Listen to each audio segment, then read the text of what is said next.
ಓಂ ಜಗತಿ ಹರಿರಚಿಂತ್ಯಃ ಸರ್ವದೇವೈಕವಂದ್ಯಃ ಪರಮಗುರುರಭೀಷ್ಟಾವಾಪ್ತಿದಃ ಸಜ್ಜನಾನಾಂ ನಿಖಿಲಗುಣಗಣಾರ್ಣೋ ನಿತ್ಯನಿರ್ಮುಕ್ತದೋಷಃ ಸರಸಿಜನಯನೋऽಸೌ ಶ್ರೀಪತಿರ್ಮಾನದೋ ನಃ. ಶ್ರೀ ಗುರುಭ್ಯೋ ನಮಃ. ಒಬ್ಬ ವ್ಯಕ್ತಿ ದ್ವಿಜ ಆಗಬೇಕು ಅಂತಾದರೆ ಅವನಿಗೆ ಉಪನಯನ ಸಂಸ್ಕಾರ ಆಗಬೇಕು. ಉಪನಯನ ಸಂಸ್ಕಾರ ಆದರೆ ಅವನು ವೇದ ಅಧ್ಯಯನಕ್ಕೆ ಅಧಿಕಾರಿ ಅಂತ. ದ್ವಿಜ ಆಗಬೇಕು ಅಂದರೆ ಮೊದಲು ವೇದ ಅಧ್ಯಯನ ಮಾಡಬೇಕು. ಜೊತೆಗೆ ವೇದದಲ್ಲಿ ಸ್ಮೃತಿ ಗ್ರಂಥದಲ್ಲಿ ಹೇಳಿದ ಹಾಗೆ ಆಚರಣೆಗಳನ್ನು ಮಾಡಬೇಕು. ಅದರಲ್ಲೂ ವಿಶೇಷವಾಗಿ ದ್ವಿಜೋತ್ತಮ ಅನಿಸ್ಕೊಳ್ಬೇಕಾದ್ರೆ, ದ್ವಿಜೋತ್ತಮ ಅಂದರೆ ಬ್ರಾಹ್ಮಣ. ಕೇವಲ ಜನ್ಮದಿಂದ ಬ್ರಾಹ್ಮಣ ಆದರೆ ಸಾಕಾಗೋದಿಲ್ಲ, ಕರ್ಮದಿಂದನೂ ಬ್ರಾಹ್ಮಣ ಆಗಬೇಕು. ಹಿಂದೆ ಈ ವ್ಯವಸ್ಥೆ ಇತ್ತು. ಏನು ಕೇಳಿದರೆ, ಒಬ್ಬ ಬ್ರಾಹ್ಮಣನ ಮಗ, ಒಳ್ಳೆಯ ವೇದ ಶಾಸ್ತ್ರಗಳನ್ನು ಅಧ್ಯಯನ ಮಾಡಿದ ನಿಷ್ಠಾವಂತ ಬ್ರಾಹ್ಮಣನ ಮಗ, ಆದರೂ ಅವನು ಬ್ರಾಹ್ಮಣ ಹೇಗಿರಬೇಕು ಹಾಗಿಲ್ಲ, ಸಂಧ್ಯಾ ವಂದನೆ ಮಾಡ್ತಾ ಇಲ್ಲ, ವೇದಾಧ್ಯಯನ ಮಾಡ್ತಾ ಇಲ್ಲ ಅಂತ ಆದರೆ ಅವನನ್ನು ಬ್ರಹ್ಮಬಂಧು ಅಂತ ಕರಿತಾ ಇದ್ರು. ರಿಲೇಟಿವ್ ಟು ಬ್ರಾಹ್ಮಿನ್ ಅಂತ. ಬ್ರಾಹ್ಮಣರೊಟ್ಟಿಗೆ ಸಹಪಂಕ್ತಿ ಭೋಜನ ಇತ್ಯಾದಿಗಳೆಲ್ಲ ಅವ್ರಿಗೆ ಇರಲಿಲ್ಲ. ಅಂದರೆ ಪ್ರಾಚೀನರ ಕಾನ್ಸೆಪ್ಟ್ ಏನು ಕೇಳಿದರೆ, ನೀವು ಹುಟ್ಟೋದು ದೊಡ್ಡದಲ್ಲ, ನೀವು ಎಲ್ಲಿ ಹುಟ್ಟಿದ್ರಿ, ಯಾರ ಮನೆಯಲ್ಲಿ ಹುಟ್ಟಿದ್ರಿ, ಅದು ದೊಡ್ಡದಲ್ಲ. ಜನ್ಮಕ್ಕಿಂತ ಕರ್ಮ ದೊಡ್ಡದು. ನಾವು ಯಾವ ರೀತಿ ಬದುಕ್ತಾ ಇದ್ದೀವಿ ಅದ್ರ ಮೇಲೆ ನಾವೇನು ಅಂತ ಡಿಸೈಡ್ ಆಗ್ತಿತ್ತು. ನಿಮ್ಮ ತಂದೆ ಯಾರು ಅನ್ನೋದ್ರ ಮೇಲೆ ನೀವು ಯಾರು ಅಂತ ಡಿಸೈಡ್ ಆಗ್ತಿರ್ಲಿಲ್ಲ. ನಾವು ಏನು ಕರ್ಮಗಳನ್ನು ಮಾಡ್ತಾ ಇದ್ದೀವಿ ಅನ್ನೋದ್ರ ಮೇಲೆ ನಮ್ಮ ವ್ಯಕ್ತಿತ್ವ ಗುರುತಾಗ್ತಿತ್ತು. ಜಾತಿ ವ್ಯವಸ್ಥೆ ಇರಲಿಲ್ಲ, ವರ್ಣಾಶ್ರಮ ಇದ್ದಿತ್ತು. ಹೀಗೆ ಬ್ರಾಹ್ಮಣರಿಗೆ ವಿಶೇಷವಾಗಿ, ಕ್ಷತ್ರಿಯರಿಗೆ ವೈಶ್ಯರಿಗೆ ವೇದಾಧಿಕಾರ ಇದೆ, ಅವರಿಗೂ ವೇದಾಧ್ಯಯನ ಇದೆ. ಆದರೂ ವಿಶೇಷವಾಗಿ ಬ್ರಾಹ್ಮಣರಿಗೆ ಮಾತ್ರ ಅಧ್ಯಯನಕ್ಕೆ ಸಂಬಂಧಪಟ್ಟ ಹಾಗೆ ಕಟ್ಟುನಿಟ್ಟುಗಳು ಜಾಸ್ತಿ ಇತ್ತು. ಉಪನಯನ ಆದ ದಿನದಿಂದ ಅವನಿಗೊಂದು ದೀಕ್ಷೆ ಬರುತ್ತೆ, ವೇದದ ದೀಕ್ಷೆ. ದೀಕ್ಷಿತನಾದವನು ಗಾಯತ್ರಿ ಮಂತ್ರದ ಉಪಾಸನೆ ಮಾಡಬೇಕು. ಉಪಕರ್ಮ, ಮೊದಲನೇ ಉಪಕರ್ಮ, ಅಲ್ಲಿ ಅವನು ವೇದವನ್ನು ಗ್ರಹಣ ಮಾಡಬೇಕು. ಗ್ರಹಣ ಅಂದರೆ ಹಿಡಿಯೋದು ಅಂತ ಅರ್ಥ. ಉಪಕರಣ, ಉಪಕರ್ಮ ಅಂದರೆ ಉಪಕರಣ, ಹಿಡ್ಕೊಳ್ಳೋದು ಅಂತ, ಸ್ವೀಕಾರ ಮಾಡೋದು ಅಂತ ಅರ್ಥ. ಆಮೇಲಿಂದ ಪ್ರತಿ ವರ್ಷ ಉಪಕರಣ ಮತ್ತು ಉತ್ಸರ್ಜನೆ ಎರಡನ್ನೂ ಮಾಡಬೇಕು. ಉಪಕರಣದ ಮುಂಚೆ ಉತ್ಸರ್ಜನೆ ಮಾಡಬೇಕು. ಉತ್ಸರ್ಜನೆ ಅಂದರೆ ಉತ್ಸರ್ಗ, ಬಿಡೋ ಅಂಥದ್ದು. ಅಧ್ಯಯನ ಮಾಡಿದ ವೇದವನ್ನು ಬಿಡುವ ಪ್ರಕ್ರಿಯೆ ಉತ್ಸರ್ಜನೆ. ಬಿಟ್ಟಾದ್ಮೇಲೆ ಮತ್ತೆ ಪುನಃ ಅದನ್ನು ಸ್ವೀಕಾರ ಮಾಡಬೇಕು, ಅದಕ್ಕೆ ಮತ್ತೆ ಉಪಕರ್ಮ. ಏನಿದು ಗೊಂದಲ? ಅಧ್ಯಯನ ಮಾಡ್ತೀವಿ ಮೊದಲನೇ ವರ್ಷ, ಅದನ್ನು ಮತ್ತೆ ಬಿಡೋದು ಯಾಕೆ? ಬಿಟ್ಟಿದ್ದನ್ನು ಮತ್ತೆ ಸ್ವೀಕಾರ ಮಾಡೋದು ಯಾಕೆ? ಒಂದು ವರ್ಷ ಅಧ್ಯಯನ ಮಾಡಿ ಸಾಕಾಗಿ ಇನ್ನು ವೇದ ಓದೋದಿಲ್ಲ, ಬಿಟ್ಟಾಯಿತು ಅಂತ ಹೇಳಿ ಬಿಡೋದಾ?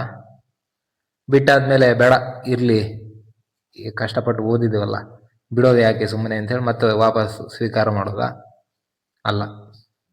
ಶಾಸ್ತ್ರಗಳಲ್ಲಿ ಮಹತ್ತರವಾದ್ದು ವೇದಗಳು. ಆ ವೇದಗಳು, ಆ ವೇದ ಮಂತ್ರ ಏನಿದೆ ಅದು ನಾವು ಬೇರೆ ಮಂತ್ರಗಳ ಥರ ಅಲ್ಲ. ಬೇರೆ ಯಾವುದೋ ಒಂದು ಶ್ಲೋಕ, ಶುಕ್ಲಾಂಬರಧರಂ ವಿಷ್ಣು ಅಥವಾ ಯಾವುದೋ ಒಂದು ಸ್ತೋತ್ರ, ಆ ರೀತಿ ಅಲ್ಲ ಅದು. ಅದಕ್ಕಿಂತ ಸ್ವಲ್ಪ ಬೇರೆ ವೇದ ಅಂದರೆ. ಯಾಕಂದರೆ ಅದನ್ನು ಕೊಟ್ಟವರು ಋಷಿಗಳು. ಆ ವೇದ ಮಂತ್ರ ಹೇಗೆ ಬಂತು ಅಂದರೆ, ಋಷಿಯ ದಿವ್ಯ ದೃಷ್ಟಿಯಿಂದ ಅವನು ತಪಸ್ಸಿನಲ್ಲಿ ಕೂತಾಗ ತನಗೆ ಆದ ಅನುಭವವನ್ನು ಮಂತ್ರದ ರೂಪದಲ್ಲಿ ಉಚ್ಚಾರಣೆ ಮಾಡ್ತಾನೆ. ಅದನ್ನು ಅವನು ಶಿಷ್ಯರು ಕೇಳ್ತಾರೆ, ಅದನ್ನು ಅವರು ನೆನ್ಪಿಟ್ಕೊಳ್ತಾರೆ. ಶ್ರುತಿ ಸ್ಮೃತಿ, ಶ್ರುತಿ ಅಂದರೆ ಕೇಳೋದು, ಸ್ಮೃತಿ ಅಂದರೆ ನೆನ್ಪಿಟ್ಕೊಳ್ಳೋದು. ಈ ಕ್ರಮದಲ್ಲಿ ಬಂದಂಥದ್ದು ವೇದ. ಇದು ನಮಗೆ ಅರ್ಥ ಆಗಬೇಕಾದ್ರೆ ಅದರಲ್ಲಿ ಬೇರೆ ಬೇರೆ ಮಜಲುಗಳಿದೆ. ವೇದದ ಒಂದೇ ಶಬ್ದ ಅಥವಾ ಒಂದೇ ವಾಕ್ಯ, ಒಂದೇ ಮಂತ್ರ ನೂರಾರು ಅರ್ಥಗಳನ್ನು ಹೇಳಬಹುದು. ಅಷ್ಟು ಪಾಸಿಬಿಲಿಟೀಸ್ ಇದೆ. ಮೇಯ್ನ್ ಆಗಿ 3 ಅರ್ಥ: ಆಧಿ ಭೌತಿಕ, ಆಧಿದೈವಿಕ, ಆಧ್ಯಾತ್ಮಿಕ ಅಂತ. ಆಧಿ ಭೌತಿಕ ಅಂದರೆ ಫಿಸಿಕಲ್ ಲೆವೆಲಲ್ಲಿ. ಉದಾಹರಣೆಗೆ ಈಗ ಒಂದು ಅಗ್ನಿಮೀಳೆ ಪುರೋಹಿತಂ, ಋಗ್ವೇದದ ಮೊದಲನೇ ಮಂತ್ರದ ಮೊದಲನೇ ಪಾದ, ಅಗ್ನಿಯನ್ನು ಸ್ತೋತ್ರ ಮಾಡ್ತಾ ಇದ್ದಾರೆ. ಅಗ್ನಿಂ ಈಳೆ ಪುರೋಹಿತಂ, ಅಗ್ನಿಯನ್ನು ಈಡಸ್ತುತವು, ನಮಸ್ಕಾರ ಮಾಡ್ತೀನಿ. ಯಾರವನು? ಪುರೋಹಿತಂ. ಆ ಮಂತ್ರದ ಕಾಂಟೆಕ್ಸ್ಟಿನಲ್ಲಿ ಮುಂದಿನ ಶಬ್ದಗಳನ್ನೆಲ್ಲ ನೋಡಿದರೆ ಇಲ್ಲಿ ಬೇಸಿಕ್ ಅರ್ಥ, ಆದಿಭೌತಿಕ ಅರ್ಥ ಪುರೋಹಿತ ಅಂದರೆ ಪುರೋಹಿತ, ಯಾರು ಯಜ್ಞಯಾಗಾದಿಗಳನ್ನು ಮಾಡಿಸ್ತಾರೆ ಅವರು ಪುರೋಹಿತರು. ಆ ಪುರೋಹಿತ ಅನ್ನುವ ಅರ್ಥ ಬಂತು. ಆದರೆ ಕೇವಲ ನಮಗೆ ಭೌತಿಕ ಅರ್ಥಗಳನ್ನು ಹೇಳೋದಕ್ಕೆ ವೇದ ಬೇಕಿಲ್ಲ, ಬೇಕಾದಷ್ಟಿದೆ. ವೇದ ಯಾವತ್ತೂ ಉತ್ಕೃಷ್ಟ ಅರ್ಥಗಳನ್ನು ಹೇಳುತ್ತೆ. ಅದನ್ನು ಅರ್ಥ ಮಾಡುವ ಕೆಪಾಸಿಟಿ ನಮಗೆ ಬೇಕು. ಹಾಗಾಗಿ ಆದಿದೈವಿಕ ಅರ್ಥ ಒಂದಿದೆ. ಅಗ್ನಿಂ ಅಂತ ಹೇಳಿದರೆ ಮೊದಲನೇ ಅರ್ಥದಲ್ಲಿ ಏನಾಯಿತು? ಫಿಸಿಕಲ್ ಮೀನಿಂಗಲ್ಲಿ ಅಗ್ನಿ ಅಂದರೆ ಅಗ್ನಿ, ಬೆಂಕಿ. ಬೆಂಕಿಯನ್ನು ನಮಸ್ಕಾರ ಮಾಡ್ತೀನಿ, ಪುರೋಹಿತ. ಇದು ಏನು ಅಷ್ಟು ಸಮಂಜಸ ಅರ್ಥ ಆಗೋದಿಲ್ಲ. ಆದರೆ ಆದಿದೈವಿಕ ಅರ್ಥದಲ್ಲಿ ನಾವು ನೋಡಿದರೆ ಅಗ್ನಿಂ ಅಂತ ಹೇಳಿದರೆ ಅಗ್ನಿ ದೇವತೆ. ಈ ಜಡ ಅಗ್ನಿ ಏನಿದೆ, ಆ ಜಡ ಅಗ್ನಿಯನ್ನು ನಿಯಾಮನೆ ಮಾಡ್ತಿರುವಂತಹ, ಇಡೀ ವಿಶ್ವದಲ್ಲಿ ವ್ಯಾಪಕವಾಗಿರುವಂತಹ ಅಗ್ನಿದೇವತೆ. ಅಂತಹ ಅಗ್ನಿದೇವನನ್ನು ನಮಸ್ಕಾರ ಮಾಡ್ತೀನಿ. ಪುರೋಹಿತಂ, ಪುರ ಅಂದರೆ ವಿಶ್ವ ಅಂತ ಅರ್ಥ. ಹಿತಂ, ಇಡೀ ವಿಶ್ವವನ್ನು ಕಾಪಾಡುವವನು, ಈ ಅರ್ಥ ಆಯಿತು. ಹೇಗೆ ಒಂದು ಕೆಳಗಡೆ ಲೆವೆಲಿಂದ ಮತ್ತೊಂದು ಲೆವೆಲಿಗೆ ಅರ್ಥ ಶಿಫ್ಟ್ ಆಯಿತು. ಈಗ ಮೊದಲನೇ ಅರ್ಥಕ್ಕಿಂತ ಈಗೊಂದು ಹೊಸ ಅರ್ಥ ಬಂತು. ಇಲ್ಲಿಗೆ ನಿಲ್ಲಿಲ್ಲ. ಮತ್ತೆ ಅಗ್ನಿ ಅಂದರೆ ಕೇವಲ ಅಗ್ನಿ ದೇವತೆ ಅಲ್ಲ, ಆ ಅಗ್ನಿ ದೇವತೆ ಒಳಗೂ ಒಬ್ಬ ನಿಯಾಮಕ ಇದ್ದಾನೆ. ಅಗ್ನಿ ಸ್ವಯಂ ಸೃಷ್ಟಿ ಆದದ್ದಲ್ಲ, ಅಗ್ನಿಯನ್ನು ಸೃಷ್ಟಿ ಮಾಡಿದವರು ಯಾರೋ ಇದ್ದಾರೆ. ಅಂತಹ ಅಗ್ನಿಯನ್ನು ನಿಯಾಮನೆ ಮಾಡಿರುವಂತಹ ಅಗ್ನಿನಾಮಕನಾದ ಭಗವಂತ, ಅದನ್ನ ಆಧ್ಯಾತ್ಮಿಕ ಅರ್ಥ ಅಂತ ಹೇಳ್ತೀವಿ. ಆಧ್ಯಾತ್ಮಿಕ ಅರ್ಥ ಬೇಕಾದರೆ ನಮಗೆ ನಿರುಕ್ತಗಳೆಲ್ಲ ಬೇಕು. ಆಗ ನಾವು ಅಗ್ನಿ ಶಬ್ದವನ್ನು ಬಿಡಿಸ್ಬೇಕು. ಅಘ ನೀ, ಅಘ ಅಂದರೆ ಜಡ, ನೀ ಅಂದರೆ ನೀ ನಯತಿ, ಅದಕ್ಕೆ ಚಾಲನೆ ಕೊಡುವವನು. ಯಾವುದು ನಿಷ್ಕ್ರಿಯ ರೂಪದಲ್ಲಿದ್ದಂತಹ ಸೃಷ್ಟಿ, ಅದಕ್ಕೆ ಚೈತನ್ಯವನ್ನು ತುಂಬಿದವನು ಅಗ್ನಿ, ಅಗ್ನಿನಾಮಕ ನಾರಾಯಣ. ಈ ರೀತಿ ವೇದದ ಮಂತ್ರಗಳು ಒಂದರಿಂದ ಒಂದು ಅರ್ಥಕ್ಕೆ ಶಿಫ್ಟ್ ಆಗ್ತಾ ಹೋಗುತ್ತೆ. ಇದು ಹೇಗೆ ಅಂದರೆ, ಉದಾಹರಣೆಗೆ ಗಂಗಾ ನದಿ. ಆ ಗಂಗಾ ನದಿಯಲ್ಲಿ ನೀರು ಯಾವತ್ತೂ ನಿಲ್ಲೋದಿಲ್ಲ, ಹರಿತಾ ಇರುತ್ತೆ. ನಮ್ಮ ಕೆಪಾಸಿಟಿ ಎಷ್ಟು? ನಾವು ಒಂದು ಲೋಟ ತಗೊಂಡೋಗಿದ್ರೆ ಲೋಟಲ್ಲಿ ತುಂಬಿಸ್ಕೊಂಡು ಬರ್ಬೋದು, ಒಂದು ಕೊಡಪಾನ ತಗೊಂಡು ಹೋದರೆ ಕೊಡಪಾನ ತುಂಬಿಸ್ಕೊಂಡು ಬರ್ಬೋದು, ಒಂದು ಟ್ಯಾಂಕರ್ ತಗೊಂಡು ಹೋದರೆ ಟ್ಯಾಂಕರ್ ತುಂಬಿಸ್ಕೊಂಡು ಬರ್ಬೋದು. ನಮ್ಮ ಕೆಪಾಸಿಟಿ ಎಷ್ಟಿದೆ ಅದರ ಆಧಾರದ ಮೇಲೆ ನಾವು ನೀರನ್ನು ಹಿಡ್ಕೊಂಡ್ಬರ್ಬೋದು. ಹೇಗೋ ಹಾಗೆ ನಮ್ಮ ಬುದ್ಧಿಯ ಕೆಪಾಸಿಟಿ ಎಷ್ಟಿದೆ ಅಷ್ಟನ್ನು ಮಾತ್ರ ನಾವು ವೇದದ ಅರ್ಥ ಗ್ರಹಣ ಮಾಡೋದಕ್ಕೆ ಸಾಧ್ಯ.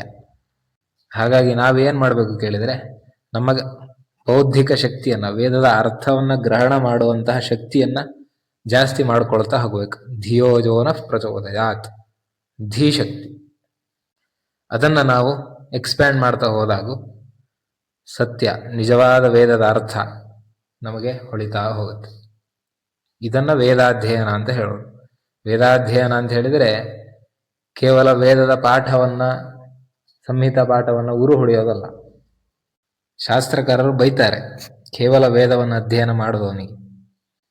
ಪ್ರಯೋಗ ಪಾರಿಜಾತದಲ್ಲಿ ಈ ಉಪಕರ್ಮದ ಪ್ರಕ್ರಿಯೆ ಹೇಳುವಾಗ ಒಂದಷ್ಟು ಅಧ್ಯಯನ ವಿಧಿಗಳನ್ನೆಲ್ಲ ಹೇಳ್ತಾರೆ, ಯಾವ ರೀತಿ ಅಧ್ಯಯನ ಮಾಡಬೇಕು. ಅದರ ಜೊತೆಯಲ್ಲಿ ಕೆಲವು ಋಷಿಗಳ ಮತಗಳನ್ನು ಕೊಡ್ತಾರೆ. ಅರ್ಥ ತಿಳಿಯದೆ ಬರೀ ವೇದವನ್ನು ಅಧ್ಯಯನ ಮಾಡಿದರೆ ಏನು ದೋಷ ಅಂತ. ಅದರಲ್ಲಿ ವ್ಯಾಸರ ಮತವನ್ನು ಹೇಳ್ತಾರೆ. ವೇದ ಪಾಠ ಮಾತ್ರೇಣ ಸಂತುಷ್ಟೋ ವೈಭವೇ ದ್ವಿಜಃ, ಪಾಠ ಮಾತ್ರಾವಸಾಯಿತು ಪಂಕ್ತೆ ಗೌರಿವ ಸೀದತಿ, ಮಂತ್ರಾರ್ಥಜ್ಞ ಜಪನ್ ಜಪ್ಯಂ ತಥೈವ ಅಧ್ಯಯನಂ ದ್ವಿಜಃ, ಸ್ವರ್ಗಲೋಕಮವಾಪ್ನೋತಿ ನರಕಂತು ವಿಪರ್ಯಜೆ, ಯೋಧೀತ್ಯ ವಿಧಿವದ್ ವೇದಂ ವೇದಾರ್ಥನ್ನ ವಿಚಾರಜೇತ್, ಸ ಸಾನ್ವಯ ಶೂದ್ರ ಸಮಃ ಪಾತ್ರತಾನ್ನ ಪ್ರಪದ್ಯತೆ, ವೇದಸ್ಯಾಧ್ಯಯನಂ ಸರ್ವಂ ಧರ್ಮಶಾಸ್ತ್ರಸ್ಯ ಚೈವ ಹಿ, ಅಜಾನತೋ ಅರ್ಥಂ ತತ್ಸರ್ವಂ ತುಷಾಣಾಂ ಖಂಡನಂ ಯಥಾ ಪಶುರ್ಭಾರವಾಹಿ ನ ತಸ್ಯ ಲಭತೆ ಫಲಂ ದ್ವಿಜಃ ತಥಾರ್ಥ ಅನಭಿಜ್ಞಃ ನ ವೇದ ಫಲಮಶ್ನುತೆ ಅಂತ ಬೈತಾರವರು. ಏನು ಅದಕ್ಕೆ ಉಪಮೆಗಳನ್ನು ಕೊಡ್ತಾರೆ. ಈಗ ಒಂದು ಕತ್ತೆ ಇದೆ, ಪಶು, ಅದು ಭಾರವಾಹಿ, ಏನು ನಮ್ಮ ಲಗೇಜ್ ಹೊತ್ಕೊಂಡು ಹೋಗುವ ಒಂದು ಸಾಧನ ಇತ್ತು ಹಿಂದೆ. ಕತ್ತೆಗಳ ಮೇಲೆ ಸರಕುಗಳನ್ನು ಹಾಕೊಂಡು ಸಾಗಿಸ್ತಾರೆ. ಹೇಗೆ ಆ ಪಶು ಅದು ಭಾರವಾಹಿ, ಅದು ಸರಕುಗಳನ್ನು ಹೊತ್ಕೊಂಡು ಹೋಗುತ್ತೆ, ಭಾರ ಹೊತ್ಕೊಂಡು, ಆದರೆ ಅದಕ್ಕೆ ಆ ಸರಕಿನ ಫಲ ಸಿಗೋದಿಲ್ಲ. ಯಾರು ಹೊರಸ್ಕೊಂಡು ಹೋಗ್ತಿದ್ದಾರೋ ಅವ್ರಿಗೆ ಅದರದ್ದು ಫಲ ಸಿಗುತ್ತೆ, ಬಿಟ್ರೆ ಆ ಕತ್ತೆಗೆ ಅದರಿಂದ ಏನೂ ಆಗೋದಿಲ್ಲ. ಹಾಗೆ ವೇದ ಎಲ್ಲ ತಲೆಯಲ್ಲಿರ್ಬೋದು, ಪದಪಾಠ, ಕ್ರಮಪಾಠ, ಘನಪಾಠ, ಇಡೀ ಸಂಹಿತೆ, ಉಪನಿಷತ್ತುಗಳು ಎಲ್ಲ ತಲೆಯಲ್ಲಿದೆ, ಅರ್ಥನೇ ಗೊತ್ತಿಲ್ಲ, ಏನು ಹೇಳ್ತಿದ್ದೀವಿ ಅಂತ ಗೊತ್ತಿಲ್ಲ. ಅಂಥವ್ರು ಆ ಪಶುಗಳ ಸಮ ಅಂಥೇಳಿ ಬೈತಾರೆ. ಅಜಾನತೋ ಅರ್ಥಂ ತತ್ಸರ್ವಂ ತುಷಾಣಾಂ ಖಂಡನಯಥ. ಭತ್ತ ಅಂತ ಹೇಳಿದರೆ ಅದರೊಳಗಡೆ ಅಕ್ಕಿ ಇದ್ರೆ ಮಾತ್ರ ಅದಕ್ಕೆ ವ್ಯಾಲ್ಯೂ, ಫುಲ್ ವ್ಯಾಲ್ಯೂ. ಬರೀ ಭತ್ತದ ಹೊಟ್ಟಿದ್ರೆ ಅದನ್ನೆಲ್ಲ ತಿರಸ್ಕಾರ ಮಾಡ್ತಾರೆ, ಉಪಯೋಗ ಇಲ್ಲ, ಅದು ಹೊಟ್ಟೆ ತುಂಬಿಸೋದಿಲ್ಲ. ಹಾಗೆ ವೇದ ಒಂದಿದ್ರೆ ಸಾಲದು, ಅದರ ಅರ್ಥನೂ ಇರಬೇಕು. ಅರ್ಥ ಇದ್ದರೆ ಆ ಭತ್ತದ ಒಳಗಡೆ ಅಕ್ಕಿ ಇದ್ದ ಹಾಗೆ, ಇಲ್ಲಾಂದ್ರೆ ಬರೀ ಭತ್ತದ ಹೊಟ್ಟು. ತುಷಾಣಾಂ ಖಂಡನಯಥ. ಹೀಗೆ ಎಲ್ಲ ಋಷಿಗಳ ಮತ ಇದೆ.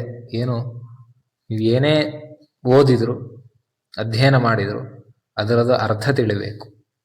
ಉಪನಿಷತ್ತುಗಳಲ್ಲೂ ಬರುತ್ತೆ, ಯೋಹವ ಅವಿದಿತ ಆರ್ಷ ಛಂದೋ ದೈವದ ಬ್ರಾಹ್ಮಣೇನ ಮಂತ್ರೇಣ ಗಜತಿ ಯಾ ಜಗತಿ ವಾಧ್ಯಾಪಯತಿ ವಾ ಸ್ಥಾಣಂ ವರ್ಜತೆ ಕರ್ತೆ ವಾ ಪದ್ಯತೆ ಪ್ರವಾಮೀಯತೆ ಪಾಪೀಯಾನ್ ಭವತಿ ತಸ್ಮಾದೇತಾನಿ ಮಂತ್ರೇ ಮಂತ್ರೇ ವಿದ್ಯಾತ್ ಅಂತ. ಯಾರು ಋಷಿ, ಛಂದಸ್ಸು, ದೇವತೆ, ಅರ್ಥ ಇದಷ್ಟು ಗೊತ್ತಿಲ್ಲದೆ ಯಜತಿ ಯಾಜಯತಿ, ಸ್ವಂತ ಹೋಮ ಮಾಡ್ಬೋದು, ಯಜ್ಞ ಮಾಡ್ಬೋದು. ಯಜು ಅಂದರೆ ದೇವಪೂಜೆ, ಎಲ್ಲದು, ಬರೀ ಹೋಮ ಅಂತ ಅರ್ಥ ಅಲ್ಲ. ಯಾವ ರೀತಿಯ ಮಾಧ್ಯಮದಿಂದ ನಾವು ದೇವರ ಪೂಜೆ ಮಾಡ್ತೇವೆ ಅದಷ್ಟು ಯಜನ ಅಂತ. ಯಜನ, ಯಾಜನ, ಬೇರೆಯವ್ರ ಹತ್ರ ಯಜ್ಞಗಳನ್ನು ಮಾಡಿಸೋದು. ವಾ ಅಧ್ಯಾಪಯತಿ, ಪಾಠ ಮಾಡುವುದು. ಸ್ಥಾಣಂ ವರ್ಚದಿ ಕರ್ತೇವ, ಅವನು ಹೊಂಡ ತೋಡ್ಕೊಂಡು ಕೆಳಗೆ ಬೀಳ್ತಾನೆ, ಜೊತೆಗೆ ಆ ಯಜಮಾನನನ್ನು ಆ ಹೊಂಡದೊಳಗೆ ಬೀಳಿಸ್ತಾನೆ. ಮತ್ತೆ ಪಾಪಿಯಾನ್ ಭವತಿ, ನಾವು ವೇದವನ್ನು ಅಧ್ಯಯನ ಮಾಡೋದು ಯಾಕೆ? ವೇದ ಆಗಿರ್ಬೋದು, ಶಾಸ್ತ್ರಗಳಾಗಿರ್ಬೋದು, ಇತಿಹಾಸ ಪುರಾಣಗಳನ್ನು ಅಧ್ಯಯನ ಮಾಡೋ ಉದ್ದೇಶ ಏನು? ನಮ್ಮ ಪಾಪಗಳನ್ನೆಲ್ಲ ಕಳೆದುಕೊಂಡು ನಾವು ಭಗವಂತನ ಹತ್ರ ಹೋಗಬೇಕು. ಧರ್ಮ, ಅರ್ಥ, ಕಾಮ ಇವುಗಳ ಜೊತೆಯಲ್ಲಿ ನಾವು ಮೋಕ್ಷಕ್ಕೆ ಹೋಗಬೇಕು ಅನ್ನೋದೇ ಉದ್ದೇಶ. ಅದು ಬಿಟ್ಟು ಈ ರೀತಿ ಅರ್ಥ ಇಲ್ಲದೆ ಅಧ್ಯಯನದಿಂದ ನಾವು ಪಾಪ ಕಟ್ಕೊಳ್ಳೋದಾದರೆ ಯಾಕೆ ವೇದಾಧ್ಯಯನ? ಪ್ರಶ್ನೆ ಬರುತ್ತೆ. ಹಾಗಾಗಿ ಉಪಕರಣ ಯಾಕೆ ಕೇಳಿದರೆ, 1 ವರ್ಷ ನಾವು ವೇದ ಅಧ್ಯಯನ ಮಾಡ್ತೀವಿ, ಆದರೆ ವೇದದ ಅಧ್ಯಯನ ಮಾಡುವಾಗ ಒಂದು ಅರ್ಥ ಬಂದಿರುತ್ತೆ. ಈ ವರ್ಷ ಅಧ್ಯಯನ ಮಾಡುವಾಗ ಅದೇ ಮೊದಲು ಹೇಳಿದಾಗೆ ಅಗ್ನಿ ಬಂದರೆ ನಾವು ಈ ವರ್ಷ ಏನು ಅನ್ಕೊಂಡಿರ್ತೀವಿ? ಅಗ್ನಿ ಅಂದರೆ ಬೆಂಕಿ ಅಂತ ಅನ್ಕೊಂಡಿರ್ತೀವಿ. ಆ ಅರ್ಥ ಹೋಗ್ಬೇಕು, ಹೊಸ ಅರ್ಥ ಬರಬೇಕು ಅಂತ ಆದರೆ ನಾವು ಉತ್ಸರ್ಜನ ಮಾಡಬೇಕು. ಉಪಕರಣದ ಬೆಳಿಗ್ಗೆ ಉತ್ಸರ್ಜನ, ಮಧ್ಯಾಹ್ನದಲ್ಲಿ ಉಪಕರ್ಮ ಮಾಡ್ಕೊಳ್ಬೇಕು ಅಂತ. ಉತ್ಸರ್ಜನ ಮಾಡಬೇಕಾದ್ರೆ ಉತ್ಸೃಷ್ಟಾವೈ ವೇದಾಹ ಅಂತ ಹೇಳ್ಕೊಳಕುಂಟು. ವೇದಗಳನ್ನು ಬಿಟ್ಟಾಯ್ತು ಅಂತ. ಉತ್ಸೃಷ್ಟಾಹ ಅಂದರೆ ವೇದ ಬಿಟ್ವಿ ಅಂದರೆ ಏನು, ನಾವು ಮರ್ತ್ವಿ ಅಂತ ಅರ್ಥ ಅಲ್ಲ. ಏನು 1 ವರ್ಷದಲ್ಲಿ ನಾವು ಏನು ಅರ್ಥ ತಿಳಿದಿವಿ, ವೇದಕ್ಕೆ ಅರ್ಥ ಹಚ್ಚಿದ್ದೀವಿ. ಅಗ್ನಿ ಅಂದರೆ ಬೆಂಕಿ ಅನ್ನುವ ಅರ್ಥ ಏನಿದೆ ಅದನ್ನು ಬಿಟ್ಟಾಯ್ತು. ಮತ್ತೆ ಉಪಕರ್ಮ ಮಾಡ್ಬೇಕು ಮಧ್ಯಾಹ್ನದಲ್ಲಿ. ಏನು, ಉಪಾಹೃತಾವೈ ವೇದ, ವೇದಗಳನ್ನು ಸ್ವೀಕರಿಸಿ ಆಯ್ತು ಅಂತ. ಅಂದರೆ ಈಗ ನಾನು ಹೊಸ ಅರ್ಥದಿಂದ ಇನ್ನೊಂದು ವರ್ಷ ವೇದವನ್ನು ನೋಡ್ತೀನಿ. ಈಗ ಅಗ್ನಿ ಅಂದರೆ ನಾನು ಬೆಂಕಿ ಅಂತ ನೋಡೋದಿಲ್ಲ, ಅಗ್ನಿ ಅಂದರೆ ಅಗ್ನಿ ದೇವತೆ. ಮತ್ತೆ ಮುಂದಿನ ವರ್ಷ ಮತ್ತೆ ಉತ್ಸರ್ಜನ, ಮತ್ತೆ ಈ ಅರ್ಥವನ್ನು ಬಿಡೋದು, ಮತ್ತೆ ಹೊಸ ಅರ್ಥವನ್ನು ಸ್ವೀಕಾರ ಮಾಡೋದು. ಹೀಗೆ ಆ ಅರ್ಥಗಳು ರಿನ್ಯೂ ಆಗ್ತಾ ಇರಬೇಕು. ಇದು ಈ ಉಪಕರ್ಮ ಮತ್ತೆ ಉತ್ಸರ್ಜನದ ಉದ್ದೇಶ. ಎಷ್ಟೋ ಜನಕ್ಕೆ, ವಿಶೇಷವಾಗಿ ಪುರೋಹಿತರಿಗೆ ಉತ್ಸರ್ಜನ ಅಂದರೆ ಗೊತ್ತಿಲ್ಲ, ಅಂಥ ಒಂದು ಪ್ರಯೋಗ ಇದೆ ಅನ್ನೋದೇ ಗೊತ್ತಿಲ್ಲ. ಉತ್ಸರ್ಜನ ಮಾಡೋದೇ ಇಲ್ಲ, ಸೀದಾ ಉಪಕರ್ಮ. ಮತ್ತೆ ಎಲ್ಲರಿಗೂ ಒಂದು ಭ್ರಮೆ ಏನಂದರೆ ಉಪಕರ್ಮ ಅಂದರೆ ಒಂದು ಹೋಮ ಮಾಡೋದು, ಯಜ್ಞೋಪವೀತ ಬದಲಾಯಿಸ್ಕೊಳ್ಳೋದು. ಜನಿವಾರ ಚೇಂಜ್ ಮಾಡ್ಕೊಳ್ಳೋದಕ್ಕೆ ಉಪಕರ್ಮ ಮಾಡ್ಬೇಕಂತಿಲ್ಲ, ಅದು ಮನೆಯಲ್ಲೇ ಚೇಂಜ್ ಮಾಡ್ಬೋದು. ಉಪಕರ್ಮ ಅಂದರೆ ಜನಿವಾರ ಚೇಂಜ್ ಮಾಡೋದು ಅಂತಲ್ಲ ಅರ್ಥ. ಏನೂ ಗೊತ್ತಿಲ್ಲ ನಮಗೆ, ಸುಮ್ಮನೆ ಎಲ್ಲರೂ ಮಾಡ್ತಾರೆ, ಎಲ್ಲ ಉಪಕರ್ಮ ಮಾಡ್ಕೊಳ್ತಾರೆ, ನಾವು ಮಾಡ್ಕೊಳ್ಳೋದು. ಅದು ಏನು, ಯಾಕೆ ಮಾಡ್ತಿದ್ದೀವಿ, ಅದ್ರ ಉದ್ದೇಶ ಏನು, ಏನು ತಿಳ್ಕೊಬೇಕು ಅನ್ನುವಂಥ ಒಂದು ಇದು ಇಲ್ಲ. ವೇದಾಧ್ಯಯನ ಅಂತೂ ಹೇಗೂ ಮಾಡೋಕ್ಕಾಗೋದಿಲ್ಲ, ಹೋಗಲಿ. ಅಟ್ಲೀಸ್ಟ್ ನಾವು ಉಪಕರ್ಮ ಅಂತ ಮಾಡ್ತಿದ್ದೀವಿ ಕೂತ್ಕೊಂಡು, ಅದು ಏನು ಅಂತ ಒಂದು ಪ್ರಶ್ನೆ ಮಾಡುವಂತಹ ಮನಸ್ಥಿತಿನೂ ನಮಗಿಲ್ಲ. ಮತ್ತೆ ನಾವು ಕೂತ್ಕೊಳ್ಳೋದು ನಾವು ಅಂತಹ ಸನಾತನ ಧರ್ಮ ಅಂಥೇಳಿ. ನಾವು ಸನಾತನಿಗಳು ಅಂತ ಹೇಳಬೇಕಾದ್ರೆ ಮೊದಲು ನಾವು ಸನಾತನ ಧರ್ಮ ಅಂದರೆ ಏನು, ಅದರಲ್ಲಿ ಏನಿದೆ ಅದನ್ನು ಫಸ್ಟ್ ನಾವು ತಿಳ್ಕೊಳ್ಬೇಕು. ಅದಕ್ಕೆಲ್ಲ ಅಧ್ಯಯನ ಒಂದೇ ಮಾರ್ಗ. ಹಾಗಾಗಿ ವರ್ಷಕ್ಕೆ ಒಂದು ಬಾರಿ ಉಪಕರ್ಮ ಉತ್ಸರ್ಜನ ಎರಡನ್ನ ಮಾಡಬೇಕು. ಶ್ರವಣ ಮಾಸದ ಶ್ರವಣ ನಕ್ಷತ್ರ ಬಂದಾಗ ಋಗ್ವೇದಿಗಳಿಗೆ, ಮತ್ತೆ ಬೇರೆ ಬೇರೆ ಶಾಖೆಯವರಿಗೆಲ್ಲ ಬೇರೆ ಬೇರೆ ದಿನಗಳನ್ನ ಹೇಳಿದ್ದಾರೆ ಶಾಸ್ತ್ರದಲ್ಲಿ. ಒಟ್ಟಾರೆ ಎಲ್ಲರಿಗೂ ಉದ್ದೇಶ ಅದೇ, ನಾವು ವೇದಾಧ್ಯಯನ ಮಾಡಬೇಕು. ಆ ವೇದಾಧ್ಯಯನದ ಅರ್ಥ ಬದಲಾಗ್ತಾ ಇರಬೇಕು, ಹೊಸ ಹೊಸ ಅರ್ಥ ಕೊಡಬೇಕು. ನವೋ ನವೋ ಭವತಿ ಜಾಯಮಾನ ಅಂತ. ಈ ಉದ್ದೇಶದಿಂದ ಶಾಸ್ತ್ರಕಾರರು ಉಪಕರ್ಮ ಉತ್ಸರ್ಜನ ಅಂತ ಮಾಡಿಟ್ಟಿದ್ದಾರೆ. ಮತ್ತೆ ಇದನ್ನ ಯಾರ್ಯಾರು ಎಲ್ಲೆಲ್ಲೋ ಮಾಡೋದಲ್ಲ, ಗುರು ಶಿಷ್ಯರೇ ಮಾಡಬೇಕು.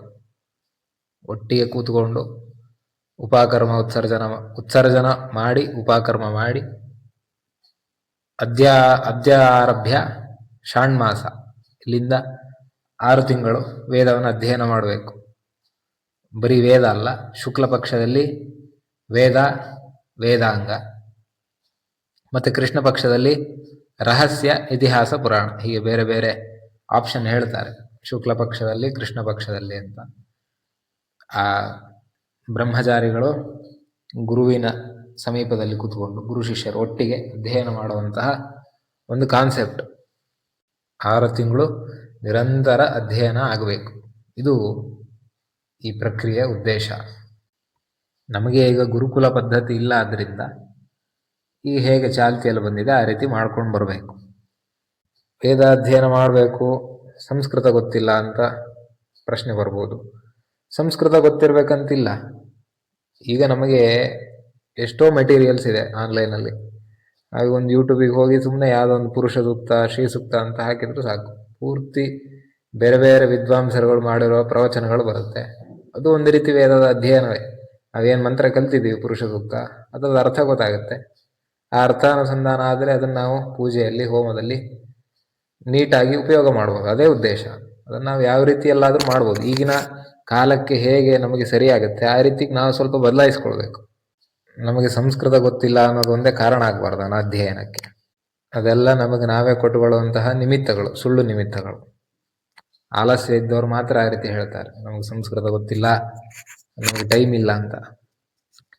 ನಿಜವಾಗಿ ನಾವು ಬ್ರಾಹ್ಮಣ ಶಬ್ದದ ಅರ್ಥ ಬರಬೇಕಾದ್ರೆ ವೇದಾಧ್ಯಯನ, ಆ ಮಂತ್ರಗಳ ಅರ್ಥ ಚಿಂತನೆ ಇದಾಗಲೇಬೇಕು.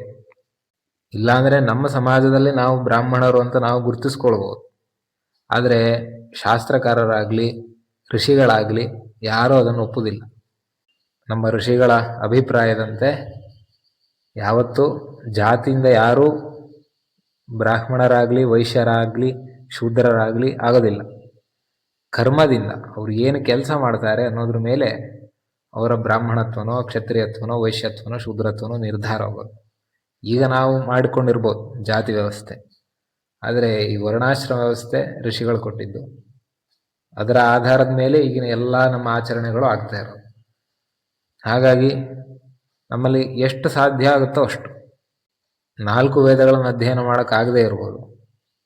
ಅಟ್ಲೀಸ್ಟ್ ನಮ್ಮ ಸ್ವಶಾಖೆಯ ಒಂದು ವೇದ, ನಾವು ಜೀವಮಾನದಲ್ಲಿ ಬದುಕಿರುವಷ್ಟು ಸಮಯದಲ್ಲಿ ನಮ್ಮ ಶಾಖೆ, ಋಕ್ಷಾಖೆನೋ ವಿದುಶಾಖೆನೋ ಯಾವುದೋ ಅದನ್ನಂತೂ ಅಧ್ಯಯನ ಮಾಡಿ ಅದರದೊಂದು ಮಂತ್ರ ಅರ್ಥ ಏನು ಪೂರ್ತಿ ನಮಗೆ ಇರೋವರ ಅರ್ಥ ಎಲ್ಲ ತಿಳಿಬೇಕಂತಿಲ್ಲ, ಅಟ್ಲೀಸ್ಟ್ ಅದರ ಮೇಲರ್ಥ, ಅದರ ಭಾವಾರ್ಥನಾದರೂ ತಿಳಿದಿರಬೇಕು.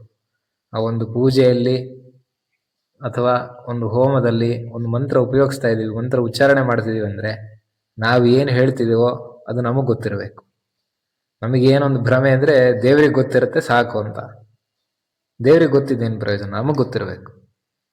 ನಾವೇನು ಹೇಳಿ ದೇವರನ್ನು ಸ್ತೋತ್ರ ಮಾಡ್ತಿದ್ದೀವಿ ಅಂತ ನಮಗೆ ಗೊತ್ತಿಲ್ಲದೆ ಅದು ಬರೀ ದೇವ್ರಿಗೆ ಗೊತ್ತಾದರೆ ಏನು ಪ್ರಯೋಜನ?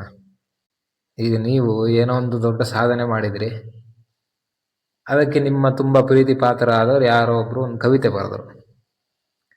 ಆ ಕವಿತೆಯನ್ನ ಹೇಳೋದಕ್ಕೆ ಅಂತ ಹೇಳಿ ಒಂದು 4 ಜನಿಗೆ ಹೇಳಿ, ಆಗ ಅವರಿಗೆ ಅದರ ಅರ್ಥ ಗೊತ್ತಿಲ್ಲ, ಸುಮ್ಮನೆ ಅಲ್ಲಿ ಬರೆದಿದ್ದನ್ನು ಚಂದ ಹೇಳ್ತಾ ಇದ್ದಾರೆ. ಅದೇನಾದರೂ ನಿಮಗೆ ಖುಷಿ ಆಗುತ್ತಾ? ನಿಮಗೆ ಯಾವಾಗ ಖುಷಿ ಆಗುತ್ತೆ? ಅವರು ಅದರ ಅರ್ಥ ತಿಳಿದು ಭಾವಪೂರ್ವಕವಾಗಿ ನಿಮಗೆ ಅದನ್ನು ಹೇಳಿದರೆ ನಿಮಗೆ ಖುಷಿ ಆಗುತ್ತಾ? ಹೌದು, ಇವರು ತುಂಬ ಚೆನ್ನಾಗಿ ಹೇಳಿದರು ಅಂತ. ಇಲ್ಲಾಂದರೆ ಏನು ಬಂತು? ಹೇಗೋ ಹಾಗೆ ವೇದಗಳು, ಇತಿಹಾಸ, ಪುರಾಣಗಳು ಎಲ್ಲವೂ ಭಗವಂತನನ್ನ ಸ್ತೋತ್ರ ಮಾಡುವಂಥದ್ದು. ನಾರಾಯಣ ಪರ ವೇದಾಹ ಅಂತ. ಹಾಗೆ ಭಗವಂತ ನಾವು ಸ್ತೋತ್ರ ಮಾಡಬೇಕಾದ್ರೆ ನಮಗೆ ಅದರ ಭಾವಾರ್ಥವಾದರೂ ಅಟ್ಲೀಸ್ಟ್ ತಿಳಿದಿರಬೇಕು. ಅದನ್ನು ತಿಳಿಬೇಕು ಅಂತ ನಮಗೆ ವರ್ಷ ನೆನಪು ಮಾಡುವಂತಹ ಒಂದು ಕಾರ್ಯಕ್ರಮ ಉಪಕರ್ಮ. ನಿಜವಾಗಿ ನಾವು ಇದನ್ನು ಅಳವಡಿಸ್ಕೊಂಡು ಬಂದರೆ ಶಾಸ್ತ್ರದಲ್ಲಿ ಹೇಳಿದ ಎಲ್ಲ ಫಲಗಳು ನಮಗೆ ಸಿಗುತ್ತೆ ನಾವು ಮಂತ್ರಗಳನ್ನು ಉಪಯೋಗ ಮಾಡೋದ್ರಿಂದ. ಇಲ್ಲಾಂದರೆ ಪುಣ್ಯಕ್ಕಿಂತ ಹೆಚ್ಚಿನ ಪಾಪನೇ ನಾವು ಕಟ್ಟಿಕೊಳ್ತೀವಿ. ಎಲ್ಲ ನಾವು ವಿಚಾರ ಮಾಡಬೇಕಾದಂತಹ ವಿಷಯ ಇದು. ದೇವರು ನಮಗೆ ಅಧ್ಯಯನ ಮಾಡುವ, ಅರ್ಥ ತಿಳಿಯುವ ಬುದ್ಧಿ ಕೊಡಲಿ ಅಂತ ಹೇಳಿ ಮತ್ತೆ ದೇವರಲ್ಲಿ ಪ್ರಾರ್ಥನೆ ಮಾಡೋಣ. ಧಿಯೋ ಯೋ ನಃ ಪ್ರಚೋದಯಾತ್ ಅಂತ. ಹರಿ ಓಂ.